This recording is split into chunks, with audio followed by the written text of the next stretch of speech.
আসলাম একটা mini blog, কারণ আমার ছেলের আজ জন্মদিন। আর জন্মদিনের উপলক্ষে একটা মিনি ব্লগ নিয়ে আসলাম। আমি আজ কি কি রান্না করব, আর তোমরা কিন্তু অবশ্যই আমার ছেলেকে আশীর্বাদ করে যেও। তোমরা তার এত দূরে থেকে আসতে পারবে না। আর আমি আমার ছেলের বন্ধুদেরকে আমি একটু নিমন্ত্রণ করেছি, কিছু ডাল ভাত খাওয়াবো, এখানে মাছ মাংস, তারপর কি কি আয়োজন করব তারপরে দেখাবো। আর সন্ধ্যা টাইমে তো পার্টি একটা হবে। তো তোমরা শুধু খালি দেখতে থাকো আমার মিনি ব্লগটা, আমি কিভাবে আজকে মানে বার্থডে পার্টিটা আজকে করব। তো দেখতে থাকো খালি শুরু।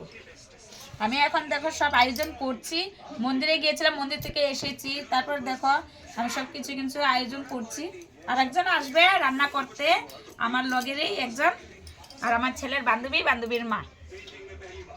তো এখন দেখতে থাকো খালি শুরু হয়েছে, আমার কাটাকাটি হয়েই গেছে। এখন আমি এই যে মাংস এনেছে, মাছ এনেছে, লোকাল মুরগি, এখন মানে ধোয়াধুয়ি করে আমি রান্না বসিয়ে দেবো। এখন দেখো 2টা বেজে গেছে, এখন রাখি।